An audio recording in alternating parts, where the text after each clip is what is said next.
There's two versions of Broken Sword: The Shadow of the Templars. You'll only find the Director's Cut on digital stores, but the Director's Cut comes with the original Broken Sword as well. And these are two fairly different games. I played both of them in their entirety and will tell you if we actually needed a Director's Cut. So let's start with the original version of Broken Sword, released in 1996.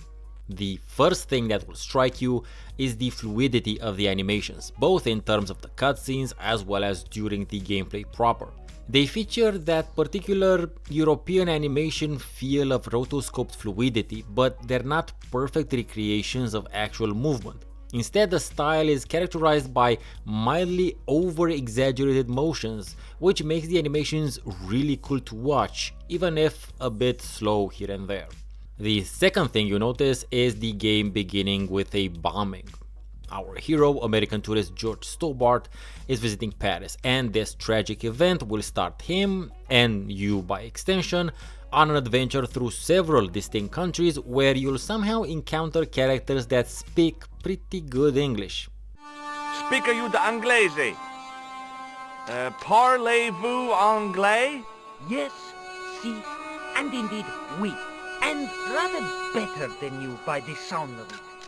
The hand-drawn backgrounds are simply fun to look at, a sense of calming warmth to them, which may be thanks to the overall color palette of warm, earthy colors used throughout, regardless of the location you're visiting.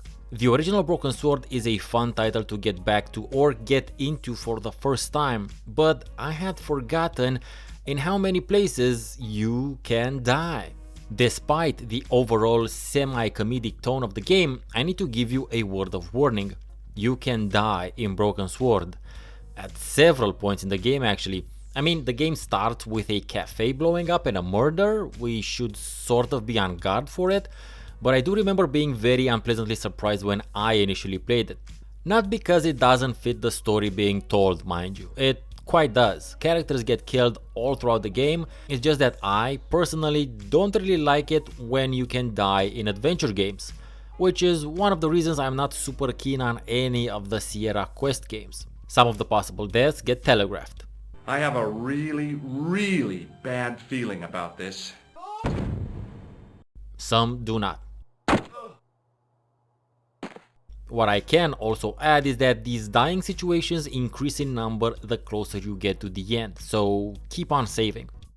Something Broken Sword does that's not very common with point and clicks is how it chooses to represent your dialogue lines through contextual symbols, instead of showing you the actual lines of dialogue.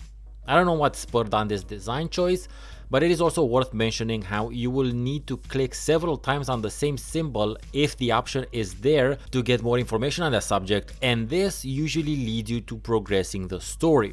You get a sense of when you find out something story relevant because there tend to be musical cues when that happens. Dialogue itself tends to feature a fair bit of interesting historical trivia, but rest assured there's a fair bit of fiction in the story as well. Come to think of it, Broken Sword's story does kinda what that Da Vinci Code thing would do some 7 years later. The dialogue overall is pretty fun and funny, making sure to drop all sorts of jokes, from innocuous European themed jokes. Why, he was no more real than Poirot or Tintin. That's different, Moo. They were comedy Belgians. Unthinkable though it is, I am hungry enough to eat English food. Two fairly gross ones. His idea of sophistication extends as far as putting paper in the lavatory. I never worked out why he did that. It's much too dark in there to read. That's true. Have you ever run your hand over the back of the door? The graffiti is written in Braille. To the overtly sexual. You're a private detective. That's correct, ma'am. What's the term you Americans use? It's on the tip of my tongue. I believe what you're thinking of is dick. Precisely. Well, the closest I came to romance was being wooed by a drunken Breton chef. I must say I was disappointed with his coq au vin. Not at all what I was expecting. There is a lot of local character color to be had with certain discussion chains, but not all of them will be story relevant. They are, however, immersion relevant, so from the perspective of your complete gameplay experience, they're equally as important. The animations being slow means getting around the screens is fairly slow as well. The game would have definitely benefited by George being able to do at least a slight jog or simply teleporting when double clicking between screens. More about this when I talk about the director's cut though.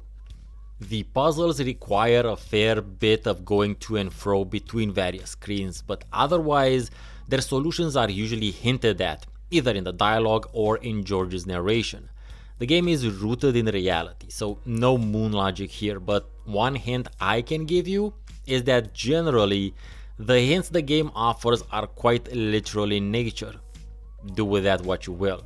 There's a fair number of timing puzzles, but the game does its best at telegraphing the solutions, most of the time, except maybe for the infamous goat puzzle. Even once you understand what the solution is, you may still require several attempts till you get it right, and the frustration will increase because you'll have to wait for the slow animations to happen each of those times. The only other thing I need to mention, puzzle related, is the metal rod. The metal rod of perpetuity, as I like to call it. This, I think, is the only adventure game item that I've ever used for almost the entirety of a game. It's surprisingly multifunctional. Something unrelated to the puzzles, but cool nonetheless, is how when you return to the game, it starts straight up in the load game screen. So that tends to save you a little bit of time you spend waiting on George to move his ass from one side of the screen to the other. It should be noted how all character dialogue in the game is voice acted, which must have been a great effort from the developers, and it's much appreciated. However, the sheer amount and diversity of French people speaking English is simply astonishing, and if there's one thing that clearly marks this game as fiction, it'll be this. Nico sounds like she has a 2-pack a day habit. And look, I'm really not the one to point fingers at voice acting choices, I mean just listen to my accent, tovarăș. That said though, Nico is French, and this is the mid-90s, so 2 packs a day sounds about right. I took my photographs to the editor, but he wasn't interested. Can you believe it? He told me to drop the story. But you're not about to do that. Oh no, I am going to find out what's behind these killings. Staying with Nico a little longer, she is supposed to be something of an investigative photojournalist, but spends most of the game literally sitting on her ass and infinitely writing something down like some sort of lo-fi girl prototype. It's a bit of a shame and something that will be fixed in the director's cut. The audio quality, on the other hand, is overall pretty rough, which, look, this was the mid-90s in Europe and this was basically an indie game, so I understand the reasons behind it. Likewise, the average quality of PC speakers back then was dubious at best compared to what it is currently. That said, there are many parts in the game where the lines sound as if they were recorded in an empty wood-paneled room, while George's narration sounds like he's standing 15 centimeters behind you, very dryly reading his lines. You get used to the sound quality after a bit of playing, but that doesn't make it less noticeable, at least not for me. Now let's look at the director's cut, which was released in 2009 on way more platforms than the original, including the Nintendo DS and Android. This version does a lot of things to fix and complement the original. It allows you to skip walking through the entirety of screens for one, saving you both time and frustration compared to playing the original version. The game also adds in a diary feature, which can help if you are playing with large breaks in between sessions, as well as an actual hint system. But there are two major things in the director's cut that make it a different experience from the original. The first one is that Nico plays a more active role in this game. You will have a few sections where you'll be controlling her and getting some insight into her background. These portions do not affect the main storyline, happening as a separate standalone mini-adventure slotted into the original one. The second is how the puzzles changed. The director's cut adds, cuts out and streamlines puzzles, as well as making dying impossible.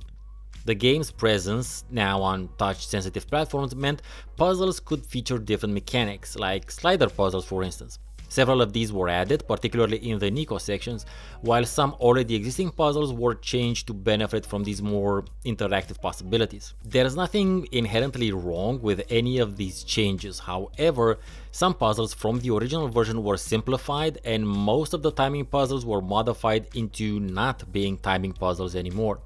The one example I can think of where you kinda really lose a bit of the original's flavor is the chess puzzle in Spain, where the original chess set is replaced by more traditional looking pieces, and it's a bit of a shame because the chess set design in the original is really odd and cool, and nowadays it would be part of a physical collector's edition if there were to exist one.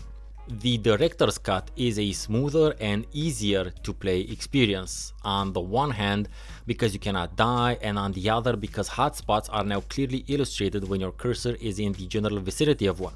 This is not the case with the original version, which makes solving some puzzles take longer because you have to spend time moving your cursor over various pieces of the background till you manage to find the right spot. The graphics of the Nico sections as well as the new animations are truly superior to the original ones, but this is a situation where the progress of technology made this possible as opposed to some limitation of skill or budget.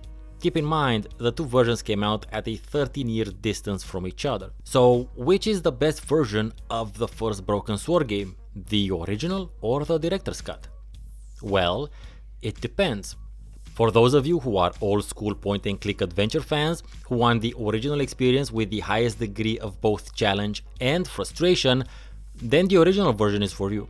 Replaying it now was just as awesome as it was when I initially played it more than 20 years ago. For those of you who might be younger or newer to the genre, or for those of you who want to introduce a younger gen to this game and wish to not worry about timing puzzles and dying, or in case you prefer to play the game on the Nintendo DS or Android, of course, then the director's cut is your obvious choice. Either way, you'll get a really great story and gameplay experience, just be aware that they will be different. And now for a special part for those of you still watching, is it a classic? By the mid-90s, point-and-click adventures had started to decline from the heights of the Sierra and LucasArts titles era.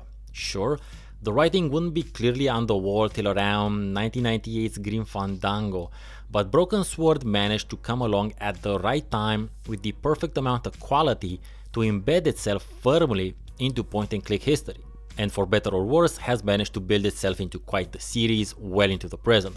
There's way more Broken Sword entries that I have not played than ones I have by now, and new ones are on the horizon. So it's pretty easy to conclude that Broken Sword, Shadow of the Templars is indeed an objective classic, and clearly a subjective one for yours truly. Replaying Broken Sword now, some 20 years plus from the first time I ever played it, reminded me of many things, especially other adventure titles from the past I've always planned on covering. The first Siberia comes to mind, Sanitarium as well, but what it really made me think of is a very little known weird gem of a game called Hopkins FBI. And if you don't know what that is, dear viewer, well, just you wait. Let me know in the comments which Broken Sword entry is your favorite and why. I've been Steven Ansons, thank you for watching, have a great rest of your day.